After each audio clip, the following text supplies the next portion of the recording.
Hello students, welcome back. Previous lecture में हमने देखा था कि जहां पे स्केच द फॉलोइंग रीजन, जैसे कि सम्स से मतलब कि रीजन ड्रॉ करना था और उसके ऊपर से डोमेन है या नहीं वो चेक करना था, वो सारे सम्स देखे थे। In this topic we are going to discuss the limit and continuity, जो ऑलरेडी आप लोगों ने 11th-12th में कंसिडर किया हुआ है, सीखा हुआ है। ओके, उसके अलावा आप लोगों ने मैथ्स 1 और 2 में मतलब कि जो रेगुलर स्टूडेंट्स है 12th के बेसिस पे जो आए थे एडमिशन में, वो स्टूडेंट्स भी मैथ्स 1 एंड 2 में पढ़ा हुआ है। ओके, डिप्लोमा के जो स्टूडेंट्स है उसके अंदर भी डिफरेंशिएशन वाला जो टॉपिक आया था उससे पहले लिमिट और कंटिन्यूटी का, लिमिट का पोर्शन वो कम था, कंटिन्यूटी का ज्यादा था, तो वहां पे भी आपने देखा हुआ है। ओके, तो मैंने आज जो ये कॉम्प्लेक्स नंबर में पढ़ाने वाला हूं वो भी सिमिलर है, उससे ज्यादा डिफरेंस नहीं है। ओके, तो सबसे पहले बात, यहाँ पे मैंने डेफिनेशन कहीं पे भी लिखी नहीं है, मैंने सिंपल जो आपको जैसे समझा हुआ है उसके ऊपर से एग्जांपल सॉल्व करने हैं, उस हिसाब से जो रिक्वायर्ड पॉइंट्स है वो लिखे हुए हैं। Okay, so first of all limits के लिए, लिमिट्स एग्जिस्ट, लिमिट एग्जिस्ट होती है या नहीं होती वो चेक करना है। तो उसके लिए दो कंडीशन है। पहली, इफ z, अगर z की जगह a वैल्यू रखूं, फॉर एग्जाम्पल लिया है कि z की जगह a पॉइंट रखूं और f ऑफ z की डायरेक्ट वैल्यू मिल जाती है, कोई भी बट डायरेक्ट वैल्यू मिल जाती है, देन लिमिट एग्जिस्ट। वो सबको पता है कि सिर्फ z की जगह जो भी आपको पॉइंट दिया है वो सब्स्टिट्यूट करो, आंसर मिल जाएगा, देन लिमिट एग्जिस्ट हो जाएगी। सेकंड कंडीशन तब है कि जब z की जगह a, यानी कि वो पॉइंट आप पर्टिकुलर रख नहीं पा रहे हो, डायरेक्टली रख नहीं पाओगे, ऐसी सिचुएशन है, तो उस केस में आपको क्या करना पड़ेगा, y की जगह mx सब्स्टिट्यूट करना है। ओके, उससे बेटर क्या होगा कि y की जगह mx रखोगे, देन आप ये जो वैल्यू है वो वैल्यू वहां पे सब्स्टिट्यूट कर पाओगे, क्योंकि यहाँ पे क्या है कि z के अंदर x एंड y दोनों इंक्लूड है। तो समटाइम्स पॉसिबल है कि आपको जो f ऑफ z फंक्शन दिया है, दो फंक्शन में आप डायरेक्टली वैल्यू नहीं रख पाओगे, जैसे ये है। ओके, तो इसमें मैं डायरेक्टली z की जगह 0 नहीं रख सकता, क्योंकि 0 बार फाइंड करना और उसको सॉल्व करना वो लिमिट एग्जिस्टेंस में प्रॉब्लम क्रिएट करेगा। ओके, तो ऐसे सारे जो एग्जांपल आते हैं वहां पे हम y इक्वल टू mx लेते हैं, देन कंप्लीटली वो x वेरिएबल के अंदर कन्वर्ट हो जाता है, फिर वैल्यू सब्स्टिट्यूट करके चेक करते हैं। बट हाँ, उसकी भी कंडीशन है कि वो लिमिट एग्जिस्ट तभी होगी जब वो जो आंसर मिलता है वो m पे डिपेंड ना करता हो, मतलब कि m उसके अंदर ना हो। ओके, क्योंकि अगर m आता है तो m फिक्स्ड नहीं है। ओके, तो m 1 2 3 कोई भी वैल्यू हो सकता है, दैट मीन्स कि वहां पे वेरिएशन होता रहेगा, वैल्यू चेंज होती रहेगी, मतलब वहां पे लिमिट एग्जिस्ट नहीं कर सकती। ओके, सो ऑलवेज ध्यान रखना, y is equal to mx रखने के बाद आपका आंसर कोई भी मिले बट m वाला नहीं होना चाहिए। ओके, तब वो लिमिट एग्जिस्ट हो पाएगी। तो ऐसा एक क्वेश्चन है, एग्जांपल नंबर 1 वो देखते हैं सॉल्यूशन। फर्स्ट ऑफ ऑल ये कंडीशन दी है, इसमें मैं इसको f ऑफ z सब्स्टिट्यूट मतलब के कंसीडर कर देता हूं। So let f of z is equal to z upon z bar. Okay, then limit apply करनी है, सो लिमिट अप्लाई कर दो। So therefore limit z tends to 0 f of z is equal to, इस side पे apply करता हूं, limit z tends to 0 z upon z bar. Okay, अब सब लोग जानते हो कॉम्प्लेक्स नंबर है, सो z की जगह क्या आएगा, यहाँ पे x प्लस आई बार और z बार उसका कॉन्जुगेट है, मतलब x माइनस आई बार है। Okay, so limit z tends to 0, z की जगह x plus i bar and z bar की जगह x minus i bar. z के अंदर x एंड y दोनों इंक्लूड है, तो यहाँ पे आप ऐसे भी लिख सकते हो x tends to 0 and y tends to 0, ये भी आप डायरेक्टली लिख सकते हो। ओके, बट अभी ये मैं चेंज नहीं करूंगा क्योंकि मुझे आगे इसको सॉल्व करना है।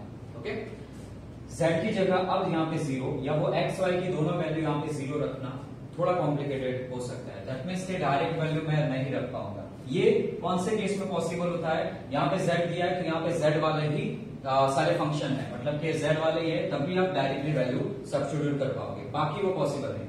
आगे कंटिन्यूटी में एक समय ऐसा आएगा तब मैं वो समझा दूंगा कि किस केस में ये डायरेक्टली वैल्यू सब्स्टिट्यूट हो सकती है। ओके, बट अभी क्या है, डायरेक्ट वैल्यू नहीं रख पाऊंगा, दैट मीन्स कि मुझे ये वाला कंसेप्ट यूज करना पड़ेगा। That means take y is equal to mx, इसके अंदर y की जगह mx रख दो।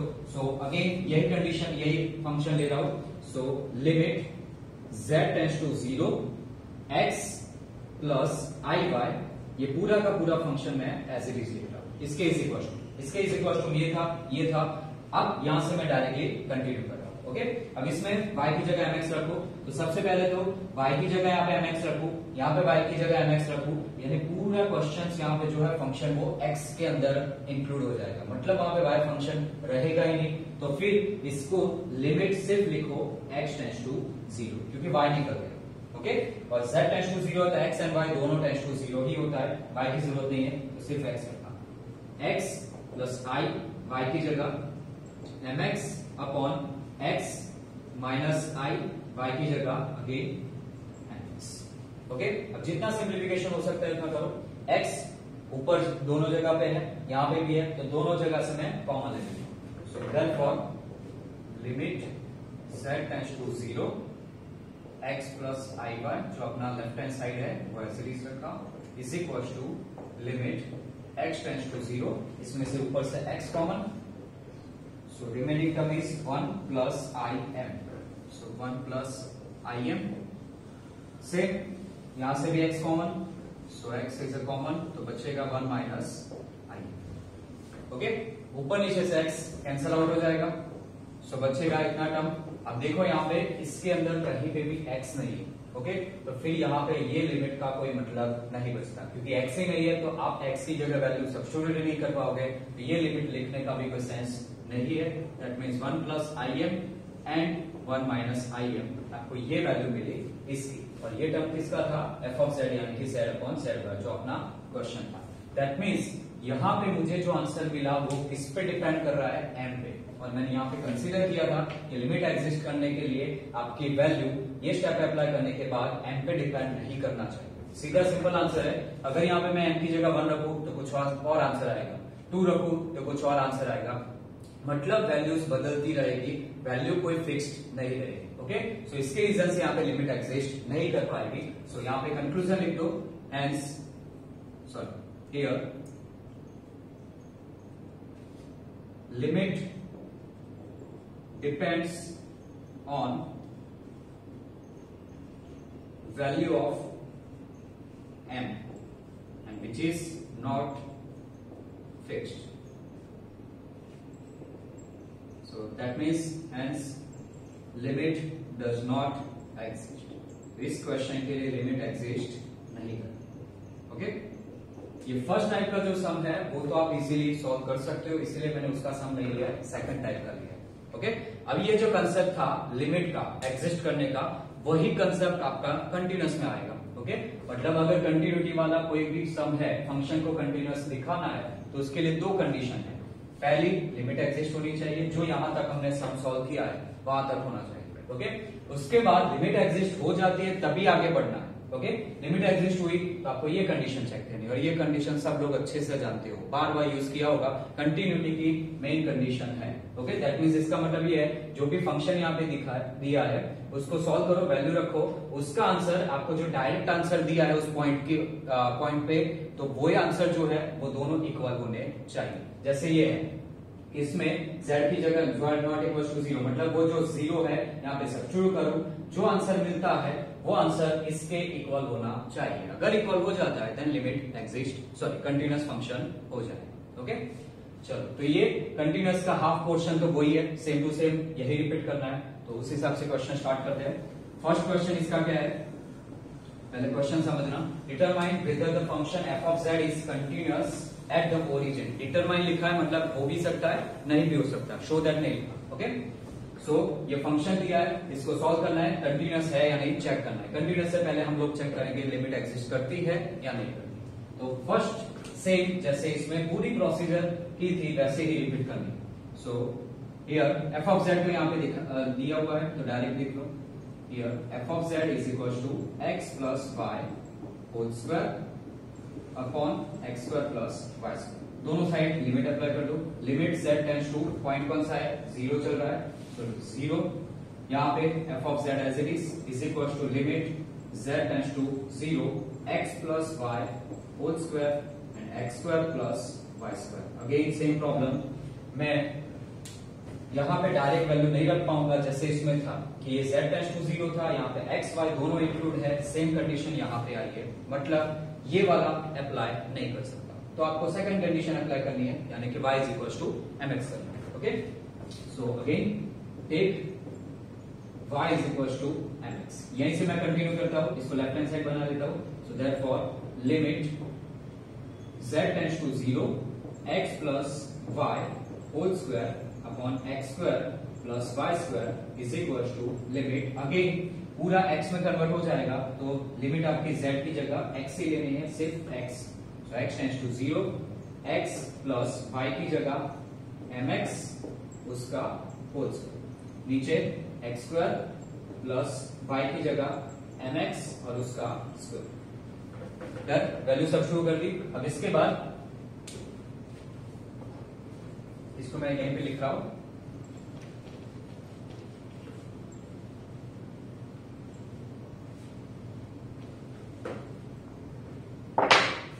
अब इसके बाद इसको सॉल्व करना है तो इसमें सिंप्लीफिकेशन करो, x ऊपर से कॉमन आ सकता है, ओके कॉमन आएगा बट उसका होल स्क्वायर है तो बाहर आएगा x स्क्वायर। दैट मीन्स पहले लेफ्ट हैंड साइड लिख देता हूं,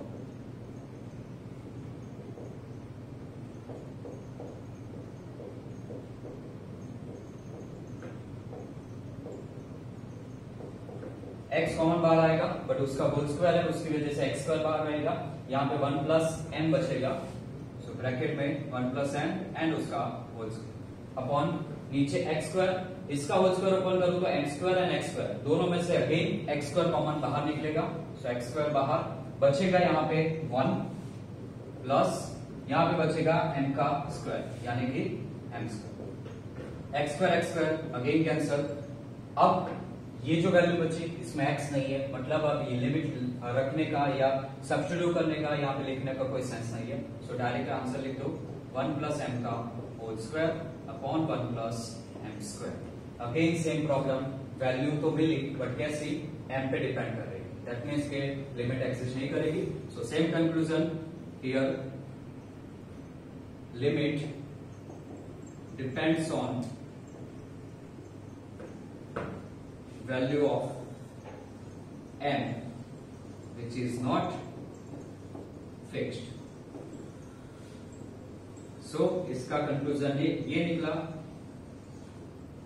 लिमिट डज नॉट एग्जिस्ट। अब पहला ही कंडीशन जो था कंटिन्यूअस फंक्शन का क्या था, लिमिट एग्जिस्ट करनी चाहिए, वो कंडीशन ही सेटिस्फाई नहीं हुई। दोनों रिक्वायर्ड है, दोनों कंपलसरी होने चाहिए, पहले नहीं हुई, दैट मीन्स के आगे दूसरी चेक करने का कोई सेंस नहीं बचता, ये फंक्शन आपका कंटिन्यूअस नहीं बनेगा। सो लास्ट कंक्लूजन लिख दो, hence function is also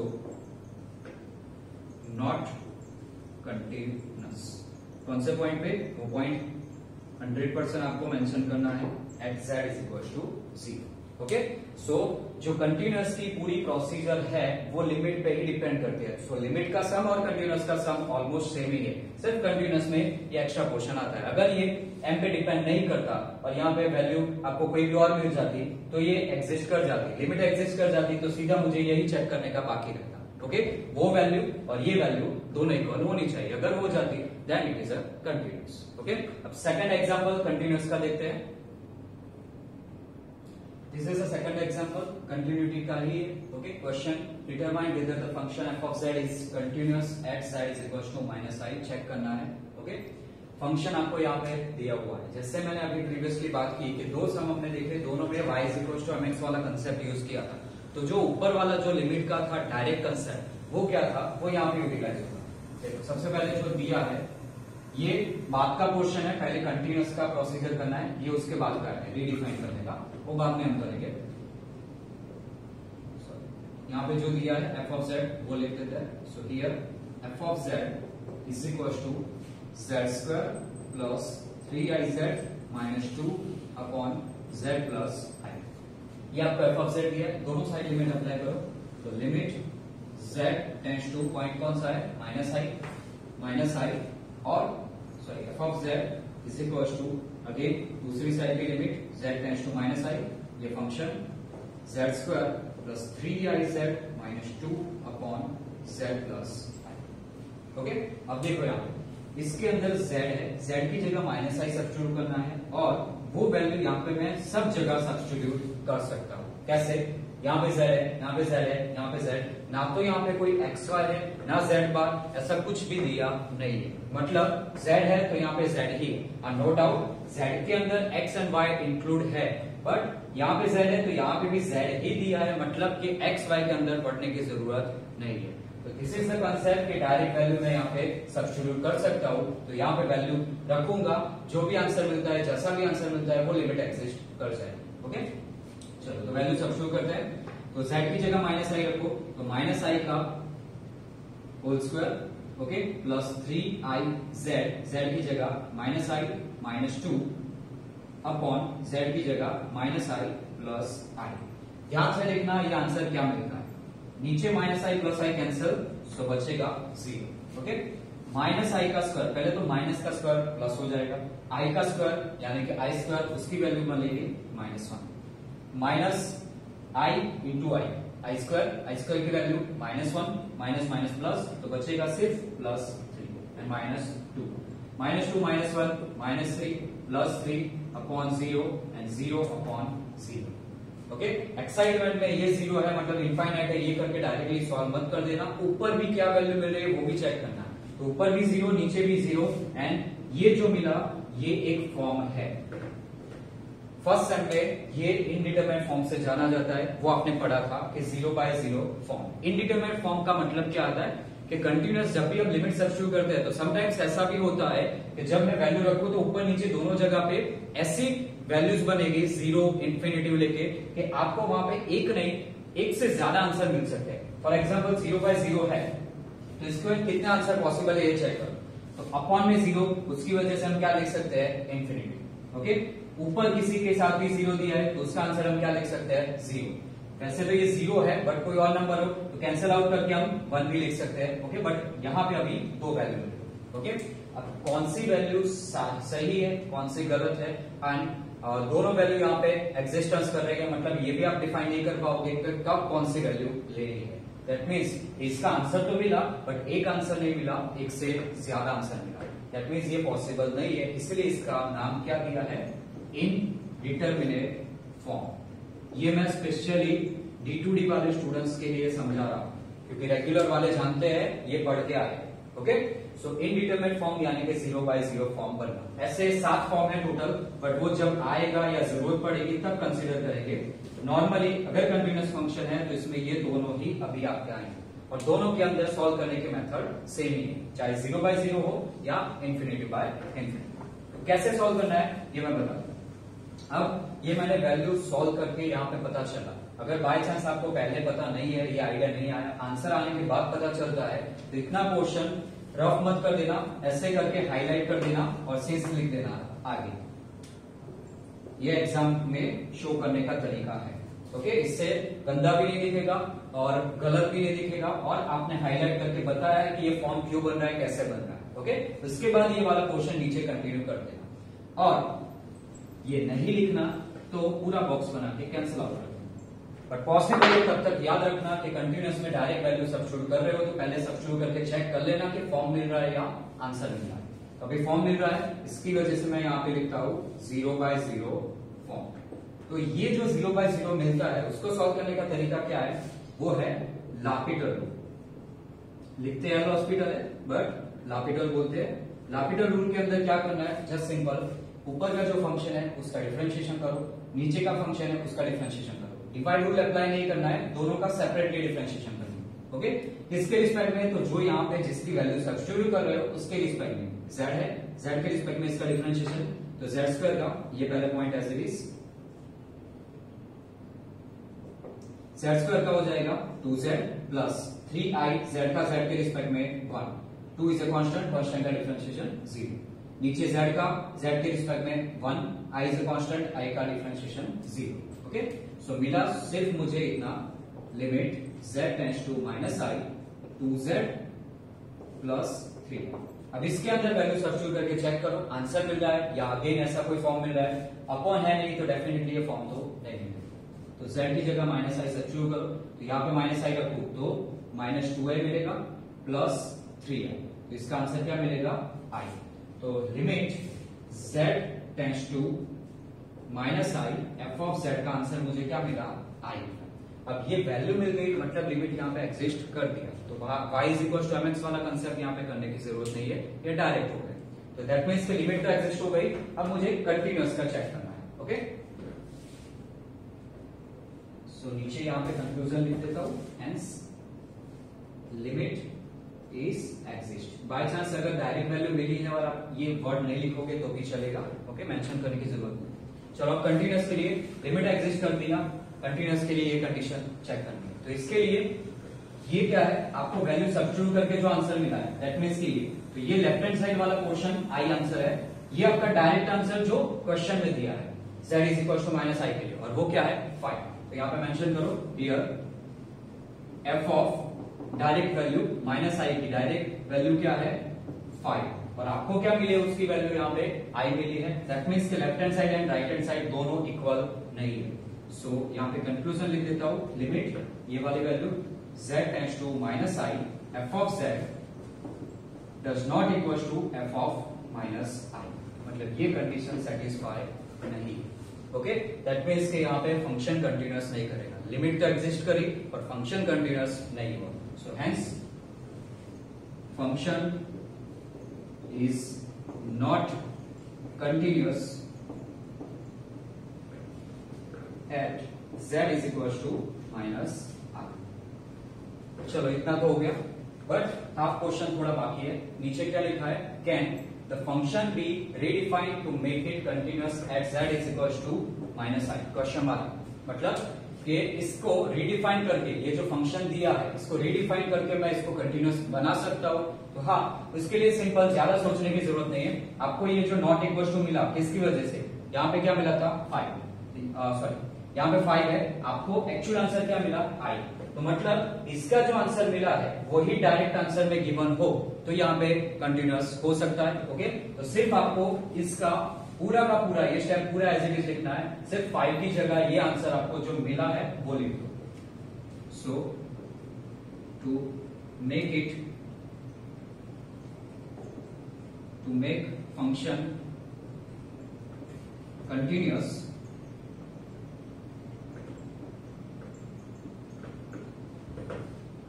f of minus i, direct value आपकी क्या होनी चाहिए इज इक्वल टू आई, ये होनी चाहिए। ओके, अब ये लिखोगे नहीं तो भी चलेगा, डायरेक्टली अब ये जो डिफाइन करना है वो लिख दो। So therefore f of z is equal to z square plus 3iz minus 2 upon z plus i, z not equal to minus i पे, एंड इज इक्वल टू ये 5 की जगह आपको अब ये आंसर कंसीडर करना है जो मिला है z is equal to minus i. ये जो मैंने क्वेश्चन वापस से बना है इसको रीडिफाइन किया है, और उसके अंदर सिर्फ एक ही चीज करनी है, जो आंसर आपको मिला है वो आंसर यहाँ पे लिख दो। ओके, दोनों इक्वल हो जाएंगे तो डेफिनेटली वो कंटिन्यूअस फंक्शन हो जाएगा। सो ये जो मैंने आज लिमिट और कंटिन्यूटी के सम करवाए, इस टाइप के वर्कशीट में मैं सम दे दूंगा, सिमिलर सेम टू सेम ऐसा ही है। एक सम आपका ऐसा आएगा, दूसरा सम आपका जो अभी 1 और 2 करवाया उस टाइप का आएगा। ओके, सॉल्व कर देना। इनकेस अगर कोई प्रॉब्लम आती है तो मुझे कांटेक्ट कर देना। Thank you so much, have a nice day.